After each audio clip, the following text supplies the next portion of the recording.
Hey, hey, hey, how to play both ends against the middle to supersize and grow your business. Sharon Horne-Ellstrom here, also known as Pajama Grandma.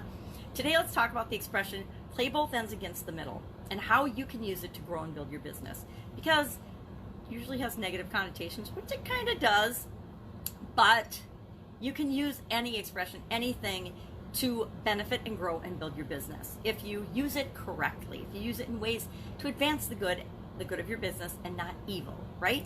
Well, this expression actually comes from a card game in the mid-1800s, not the mid-1800s, actually in the 1800s, called Faro or Faro, F-A-R-O. Not sure how to pronounce it because I've never actually heard of the game until I researched this today and found out that that's where the expression came from. Now, what does it mean? Of course, we kind of understand what it means. It means to set up two opponents so that they compete against each other and you end up coming out winning. So you pit two opponents against each other and you end up benefiting in some way, shape, or form. In the card game, the dealer would allow double betting. So that allowed the winner of the game to pit a couple of their opponents against one another in the whole scenario of the game. Same thing in office politics, corporate politics, regular politics, right? When one opponent will get two opponents fighting and in a really nasty battle and then they end up winning because people don't really like that nastiness of politics. I mean, politicians think they do, but they really don't. At least I don't. And I think most of the people I talk to know they don't fall for the political meanness and the lies and the spreading and the scandals and the rumors and crap anymore. They know that a lot of it is just a game.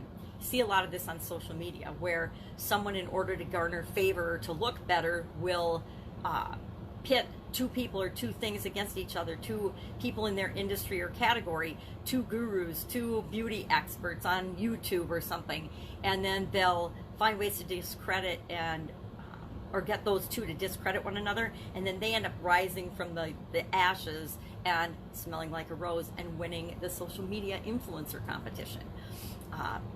We see this behavior in families and friend groups, usually to garner popularity or for ego or for status or something, where in a group of friends, a friend will pit two of the other friends against each other so that they end up, breaking off their friendship, and then the third person ends up being friends with one or the other or both of them. We see this in love triangles. Have you ever been involved in one of those situations where you were dating the same person that someone else was dating, and instead of that person taking responsibility, they pitted the two of you against each other so that there was a little unfriendliness going on, and then usually it was obviously to the person who was dating two people's benefit, but then usually that person ended up with someone else altogether. We see this all the time. So how can you use this to benefit and grow your business? Well, I will admit, I've done this behavior on purpose in a couple of ways. Number one, with my finding supplies for manufacturing business or finding vendors. When we take bids, when we get competitive bids from different vendors, we're actually pitting them against one another to give us their best deal. In the real estate industry, the ex-husband and I had several real estate businesses, and we were always bidding on properties, and we would get other opponents in a bidding war so that we could lower the price of a property and then we could swoop in and buy it, right? So using bids, the bidding process, and vendors, shopping around is an example of pitting your opponents against one another. If you let them know, hey, how about job candidates? How about hiring people, right? Aren't we really pitting one candidate against each other, trying to get them to put forward their best foot? And sometimes we let them interact with one another and see how that goes in terms of who we're going to bring onto our team. So we can use it in hiring, we can use it in vending, and in finding the best deals for our company and from a sourcing standpoint. We can use it in social media to garner attention by taking a stand for things. We can use it so we can be more influential. We can use it in contests. One of my favorite ways to pit people against each other in a positive way in my customer group is through contests and rewards that they can earn, and competitions. Think of affiliate marketing or sales contests within our organizations where the salespeople compete for the highest rank and the best rewards and perks and bonuses, right? So that's just a couple of ways we can use it in our organization.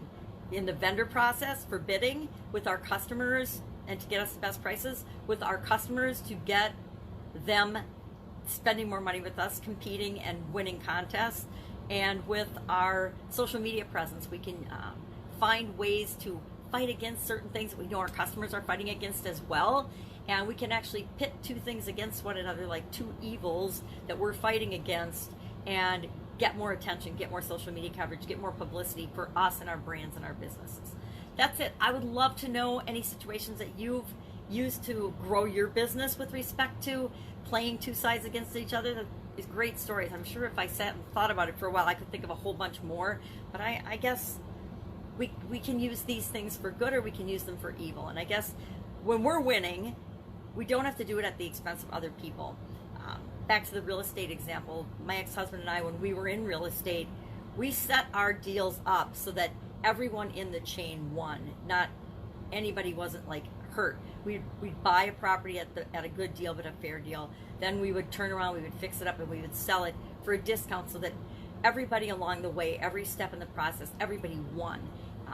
So that even though there were components of competition in there, we wanted to make sure that it was a win-win-win for everybody. And I think that if we're doing that with our business, if we're using these sayings and these idioms and these strategies for the good of our customer, not at the expense of anyone else, although it can be at the expense of our competition. Let's be honest. Sometimes we have to find a way to get a competitive advantage.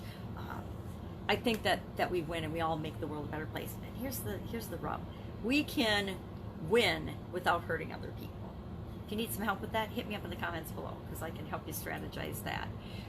And it's based on building on who we are and our own strengths, and not on tearing other people down. Be kind. Always be kind, right? That's it. I'm getting off track. Have an amazing day. If I can help you in any way, let me know. Otherwise, share your stories about playing both ends against the middle and how you've been involved in those, because there's some gold in those stories. Have an awesome